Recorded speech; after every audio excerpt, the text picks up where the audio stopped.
16화는 아무래도 영우에게는 큰 상처가 되는 한 회가 될 것 같습니다.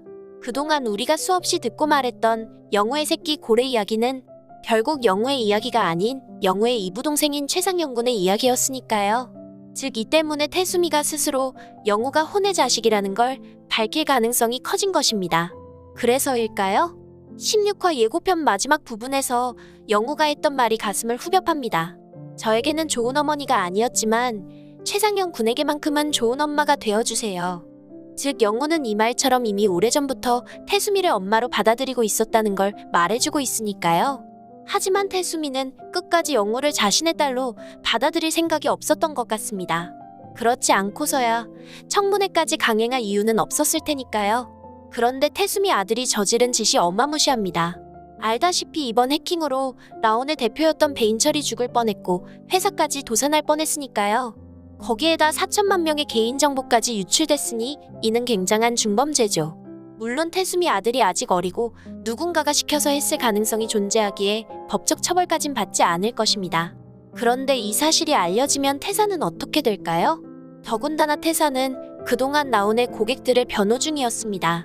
그리고 이번 재판은 라온을 변호하는 한바다와 고객을 변호하는 태산의 대리 전쟁입니다.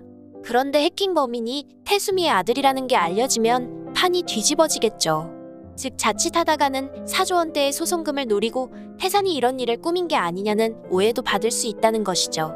이 때문에 태수미는 아들이 법정에서 증언하는 걸 허락해줄 가능성이 매우 낮습니다. 잘못했다가는 태산이 무너질 수도 있으니까요. 그리고 한바다 역시 미성년자인 최상영군을 부모의 동의 없이 법정에 세울 수 없습니다. 그런데 우영우가 찾아와서 부탁을 한다면 과연 태수미는 어떤 선택을 할까요? 아마도 냉혹한 태수미라면 아들을 살리기 위해 영우를 희생시킬 것입니다. 즉 태수미가 우영우의 부탁을 들어주는 조건으로 아들인 최상영군의 신분을 법정에서 보호해달라고 요청하는 것이죠.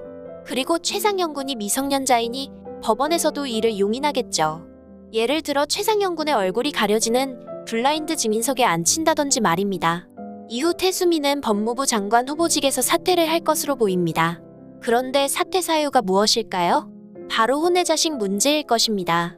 즉 이슈는 이슈로 덮는다는 말처럼 태수미는 자신에게 26년 전에 낳은 딸이 하나 있다고 밝히면서 혼의 자식 논란을 인정하고 사퇴하는 것이죠.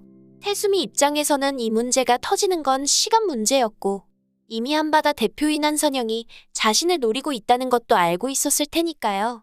결국 태수미는 한선영이 원하는 걸 주고 법무부 장관직에서 사퇴하고 한선영은 태수미 아들 건에 대해 영원히 비밀로 묻는 것이죠.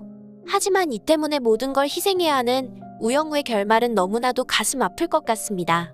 그래서 말인데 저의 이런 예측 스토리가 절대 맞지 않았으면 좋겠습니다. 오늘 준비한 내용은 여기까지입니다. 다음 영상에서는 더 재미있는 얘기로 찾아뵐게요. 많은 의견과 댓글 남겨주시길 바라며 구독과 좋아요 꼭 부탁드립니다. 시청해주셔서 감사합니다.